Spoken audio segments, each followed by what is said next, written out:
So let's talk about the perfect e-commerce utility page that gets results inside of the perfect e-commerce site experience. We're continuing our perfect site series here. And what is a utility page? These are pages on your site that help customers make decisions. So they take many forms, right? These could be pages like sizing pages or quizzes that help you decide on a product, or product finders. These are all utility pages. But the goal here is that these pages contain information and tools that help users quickly make decisions rather than leave your experience. And that's why they're so critical. Now, what's the purpose of an e-commerce utility page? So the purpose is to help someone make a quick decision, to solve a problem, maybe to answer a question, so that they can confidently continue. And these pages take many forms. They inherently depend on your product type. And so we're going to give some examples here. But depending on your product, the goal of this post is to help you start thinking about, do you need utility pages that you don't have, or have you optimized them? These could be sizing pages. They could be product finders. If you have a complex product line, then we want to make sure we get people to the right product as fast as possible. So little quizzes and things, those are all utility pages, and they help people make quick decisions so that and faster the decisions that they can make, the more likely they are to purchase. And so the main thing to remember is that these pages need to be quick and easy and give an answer very fast, give someone confidence to make a decision. So that's what a utility page is. Let's look at the page structure. Now, we know that the page structure of these pages will vary based on what the utility page is, but the general structure does have some intention, and I want to walk through that really quickly, even if some items are obvious. Now, obviously, we have a header for our site. Then we may have some sort of intro. We want to make sure that people clearly understand the value of this page, why they should spend time here, or why they are here. They may have come here from the product detail page. They may have come here from a different selling experience. And we want to make sure they quickly understand what this page is, what they have to do. And then we want to quickly, as fast as possible, get them back into the selling experience. So after that intro, then we have the actual tool, right? So this tool might be a little form, could be a product chooser.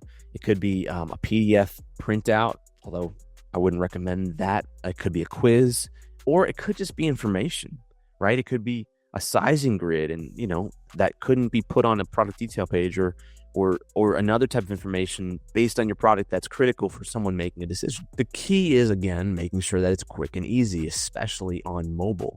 Now, when it comes to mobile, a lot of times, some of these forms, some of these quizzes, some of these types of things will be embedded on the pages in the form of something technical called an iframe. When that happens, sometimes the customer experience is not very good, and sometimes on mobile, it gets even worse. And so be really careful about that. Make sure that if there's an iframe for some sort of tool that you built, make sure that it works really, really well and it's not frustrating. So that tool is obviously the main part of the page. But then let's make sure that we have products underneath that.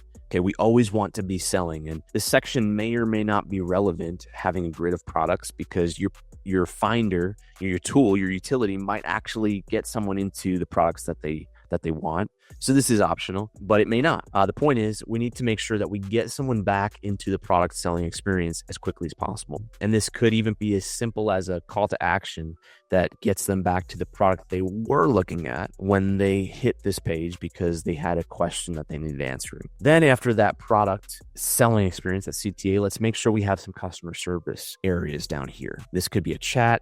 This could be a ticket. This could be an email, etc. But we want to make sure that people are coming here with a question that needs answering. And, if they don't get it answered, we want to try and answer it for them, lest they move on and leave our site. And so let's try and make sure that they can easily escalate it if they didn't find their answer. Maybe it could be a multitude of reasons, but we want to make sure that they can reach out to a human because they're here because they want your product, and let's not lose that sale. Then underneath that, we want to have our brand elements, the de-risking factors that reinforce trust. We want that on most of these pages. And so those could be certain trust badges or visuals. Those could be certain things like reviews, which are really powerful to just keep reinforcing throughout the experience. It could be accolades. They could be things like a great warranty that you have related to your brand that you want to make sure is reinforced throughout the experience.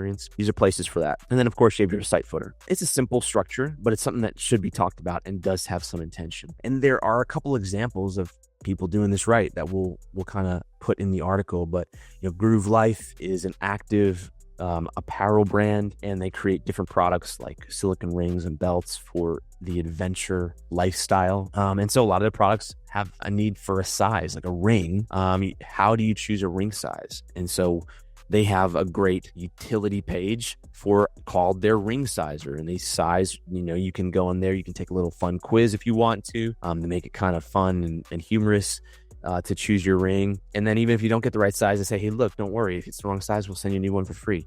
And so they kind of lower the risk, even though they can't take it away completely. The company of ours is The Good Kitchen, and they sell meals, and it's a meal subscription program. And so in order to figure out what meals you might want, they make you go through a little questionnaire. It's a product finder that then shows you the various meals that might be good for you, and then you could choose those and check out with them. And so those are two examples, but you may have a simpler product that still could use some help in answering questions that customers have and making that sale easier. And so think about, any question that is unanswered lowers the likelihood that person will check out and that person will purchase. And so you want to think of creative ways, if there are any utilities in your business and your e-commerce site that should be created to help answer those questions quickly and increase that conversion rate. And so let's quickly just talk about how we measure the effectiveness of any utility page. The first way to measure it is by exit rate. If people are coming here